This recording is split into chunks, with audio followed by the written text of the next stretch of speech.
कल विपक्ष की तरफ से आरंभ में ये कहा गया कि वो चर्चा चाहते हैं संसद के अंदर। सरकार की तरफ से कहा गया कि चर्चा चाहते हैं तो तुरंत चर्चा आरंभ की जाए। ये स्पष्ट हो गया सबके सामने कि विपक्ष चर्चा के लिए तैयार नहीं था, उनके पास कोई तथ्य नहीं थे।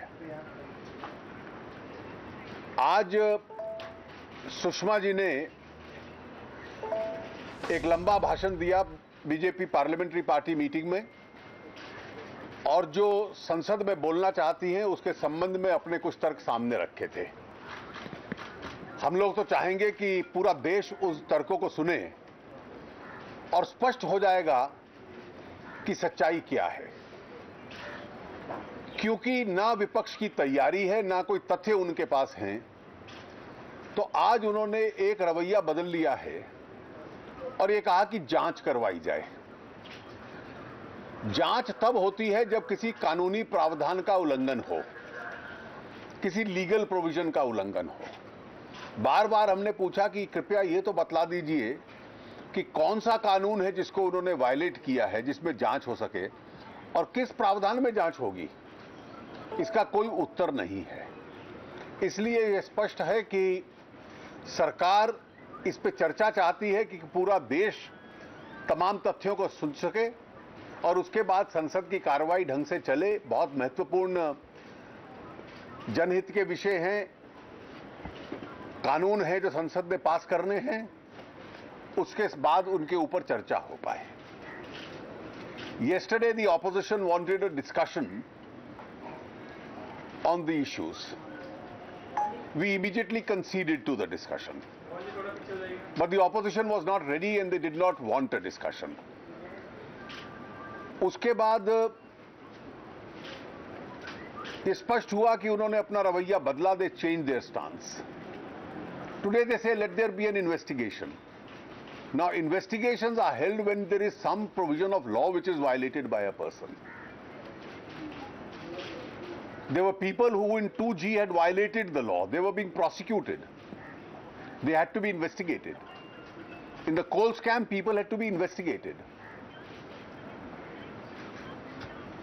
Now nobody has been able to point out, despite repeated requests, as to which is the provision of law they allege that anyone has violated or the External Affairs Minister has violated. They are unable to point out. Today Sushma ji gave her elaborate reasoning before the parliamentary party meeting, and the whole party wants her to give this reasoning before the country. But obviously the opposition is weak on arguments, they are strong on disturbance. आज goods and services tax की report select committee ने रखी है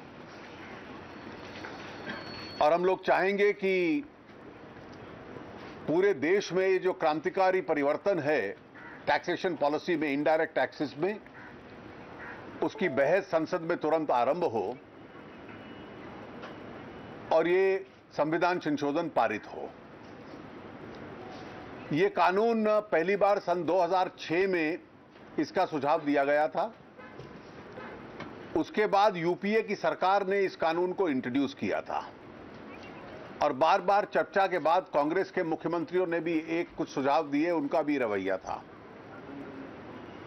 और ये जो कानून बनाया था हमने सबसे चर्चा करने के बाद बनाया था। कांग्रेस काल के जो वित्त मंत्री थे और दोनों वित्त मंत्रियों के फाइल्स पे टिप्पणियां और ऑब्जर्वेशंस भी हैं जो पुरानी स्टैंडिंग कमेटी के सुझावों को स्वीकार करते हुए। आज जो कांग्रेस पार्टी ने सेपरेट डिसेंट नोट दिया है, it's hardly a decent against the bill, it's a decent against the Congress parties own proposals which were originally given. Alcohol को बाहर रखा जाए, ये 100% कांग्रेस के मुख्यमंत्रियों का कहना था और कांग्रेस के सांसद उनके मुख्यमंत्रियों के सुझाव के खिलाफ डिसेंट नोट दे रहे हैं। ये तो उनके भी बिल में था। Find us on Facebook at facebook.com/etnow and don't forget to click the like button. You can also follow us on Twitter at etnowlive. To stay updated with all our programming, hit the subscribe button on our YouTube channel by logging on to youtube.com/user/etnow.